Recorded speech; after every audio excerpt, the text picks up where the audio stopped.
Hello, it's good to have you with us at this hour. I'm Daniel Che here to provide you with the latest. Let's start things off at the top office. The press briefing was held on Sunday following President Park Geun-hye's week-long diplomacy trip, which has overshadowed by North Korea's fifth nuclear test. Her efforts over the past week to convey the urgency of Pyongyang's threats is expected to help bring about faster and stronger action from the international community. Song Ji-sun has our top story. The presidential office underlined President Park's efforts on the international stage to convey the urgency and gravity of North Korea's nuclear and missile threats. It was a theme the president carried through the Eastern Economic Forum in Russia, the G20 in China, and the ASEAN summit in Laos, as well as their bilateral talks with the U.S., Japan, China, and Russia.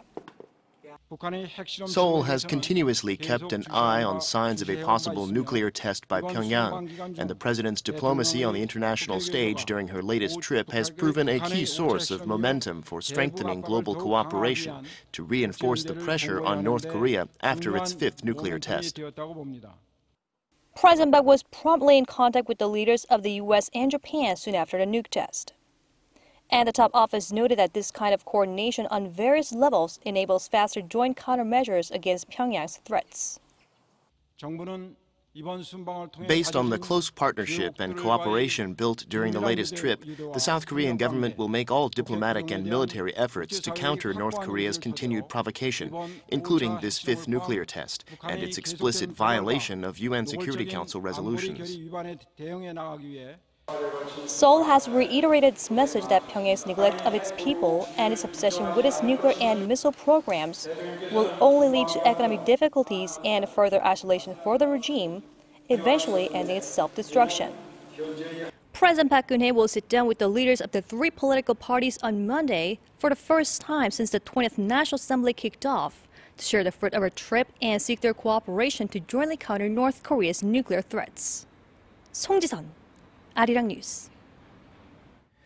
The South Korean military announced it has an operational plan that could annihilate Pyongyang should the need arises. It involves preemptive bombing when signs of an imminent nuclear attack are detected. Woo Se-young has the details of Seoul's rhetoric, which echoes that of the communist state. According to a military source on Sunday, South Korea's defense ministry has reported its plan, dubbed Korea Massive Punishment and Retaliation to the National Assembly. The concept is to launch preemptive bomb strikes on a certain area of Pyongyang, targeting Kim Jong-un and the military leadership if the regime shows signs of using its nuclear weapons. The South would use high explosive shells as well as its homegrown ballistic missiles, including the Hyunmoo 2A, 2B and 3, which have respective ranges of 300, 500 and 1,000 kilometers. The military aims to complete launch testing by the end of next year and expand the Hyunmoo lineup. Also, as a show of force against the North, the United States will dispatch some of its strategic military assets to Korea as early as Monday. These are likely to include units from its long-range arsenal like the B-52, B-1B and B-2 bombers from the Andersen Air Force Base in Guam.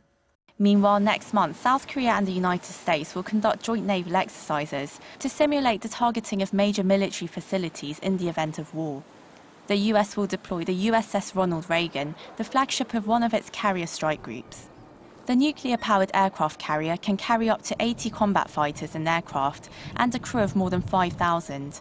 The defense contingency measures come amid concerns expressed by the American media about the growing possibility of the North's missiles reaching the US mainland. On Saturday, the Wall Street Journal remarked on the North's fast-paced nuclear development, saying that, quote, the rogue regime will soon have an arsenal that can hit Chicago. The New York Times also highlighted the dangers, suggesting that the North will have the know-how to develop a nuclear warhead by the year 2020. Woo Se-young, Arirang News. Staying with the topic of national defense, South Korean Prime Minister Hwang Kyo-ahn visited the 2nd Marine Division on Sunday to rally the troops and check on the military's preparedness. He stated North Korea's nuclear test on Friday was not only a clear violation of UN resolutions, but an affront to the international community and an outrage. The Prime Minister emphasized the South Korean government has taken robust security measures to ensure its citizens can live without fear. He ordered those in the court to arm themselves with a sense of personal responsibility for defending the nation. Moving on to other stories now, vessels belonging to South Korea's cash-strapped Hanjin have been allowed to unload their cargo at a port in the U.S. after being stranded offshore. The bankruptcy courts let the shipper free up money for the dock workers and have protected the ships from being seized by creditors. Lee Min-young reports. A Hanjin container ship that had been sitting off the coast of California for more than a week amid concerns it could be seized by creditors started to unload its cargo on Saturday local time. According to Reuters, the Hanjin Greece, one of several vessels unable to dock in Long Beach, was the first to come into port and began unloading after U.S. and Korean bankruptcy court allowed the shipper to spend about $10 million to pay local workers and other fees. Hanjin Shipping has also been given provisional court protection in the U.S. to stop its ships from being seized by creditors. 3 more Hanjin container ships are waiting to dock after the Greece. Meanwhile, Hanjin Shipping's biggest shareholder, Korean Air, has approved a $54.2 million payment to its affiliate on the condition the shipper puts up collateral. Earlier in the week, parent company Hanjin Group pledged over $96 million to its struggling shipping arm. The Ministry of Trade, Industry and Energy also said Sunday that it would assign a team of professionals to help shippers and distributors that have been experiencing a wide range of difficulties due to shipping delays.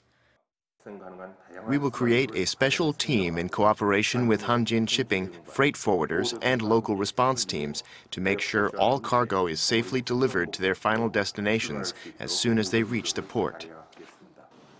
Hanjin appears on course to solve the immediate problem of getting its cargo moving again, but it will eventually have to face much more fundamental concerns. Debt crises like the one affecting Hanjin normally cause serious harm to the credibility of a shipping company. If distributors suddenly have to replace Hanjin with another shipping company, they will face huge expenses not only in freight charges but during the docking procedure, leading to an overall increase in logistics costs. For now, Hanjin's container vessels won't be stranded at sea, but it faces an uphill battle to recover its damaged reputation and its confidence. Lee Min-young, Arirang News. Major airliners are banning passengers from using the Samsung Galaxy Note 7 following reports of the device's battery exploding or catching fire. The U.S. Federal Aviation Administration has warned travelers against turning on, charging, or stowing the Note 7, the first time the agency has singled out a specific brand and product. Numerous airline companies have also urged their passengers to turn off their phablets and refrain from plugging them in. Cathay Pacific, based in Hong Kong, is the latest to enforce a ban prohibiting travelers from storing the smartphone even in their checked baggage. And for the first time in the UN's history, its envoy called upon a specific company that caused environmental problems to provide compensation to the victims. The UN Special Rapporteur on Human Rights and Hazardous Substances, Basko Tunchak, released an official report on his visit to Korea last year for an investigation into Oxy's toxic humidifier disinfectant scandal. In the report, he stressed an effective remedy requires both compensation for harm as well as preventive measures. He also urged Reckitt Benckiser to share the lessons it learned from the case with the international community to prevent such a tragedy from ever happening again. This recommendation will be presented at the 33rd session of the UN Human Rights Council, scheduled to be held on Tuesday in Geneva. The world's most powerful navies, that of the United States, Russia, and China, are set to begin large-scale exercises in Asia starting Monday. China and Russia will hold their joint maneuvers in the South China Sea, while the U.S. drill will take place near Guam in the Western Pacific. China has called the drill with Russia a routine exercise to deepen military cooperation. All three powers have made a point to steer clear of each other, but analysts say there are clear undertones of countering the influence of the United States in the region where Beijing has territorial disputes with its neighbors.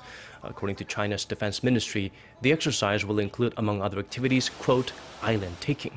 U.S. drill, named Valiant Shield, will involve 180 aircraft and some 18,000 personnel led by the aircraft carrier USS Ronald Reagan, based out of Japan. 15 years ago, on September 11th, Americans woke to news that their nation was under attack. Nearly 3,000 people were killed when terrorists hijacked passenger jets and crashed them into the World Trade Center in New York, the Pentagon, and into a field in rural Pennsylvania.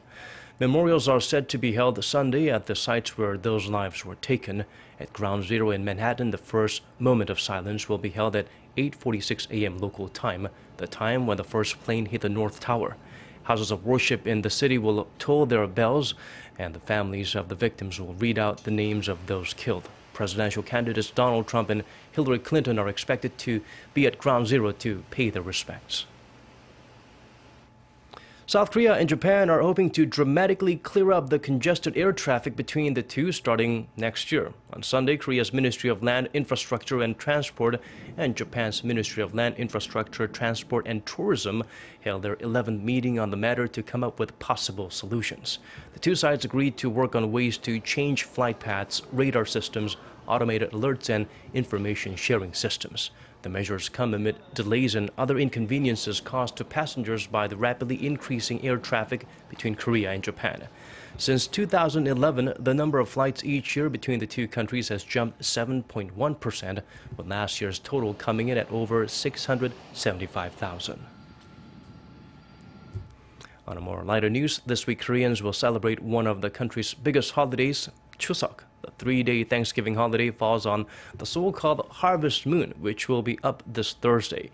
Traditionally, Koreans gaze at the moon and make a wish, and this year, you'll be able to wish upon the largest, fullest moon of the year. The Korea Astronomy and Space Science Institute says a fairly round moon will become visible at 5:44 p.m. Korea time on Thursday and will be at its fullest and brightest come 4:45 a.m. on Saturday.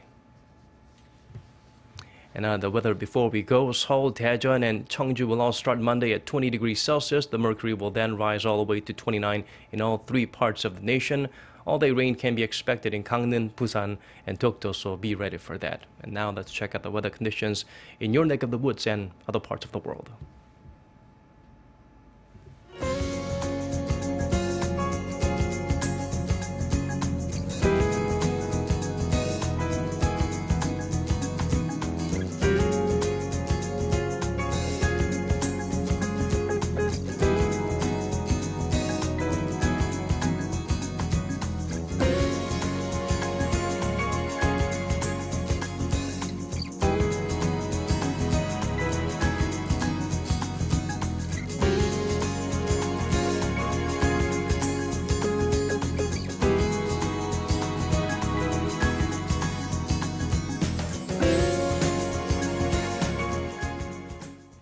That's all from us for now. Hope you have a smooth transition to a new work week. Thanks for watching.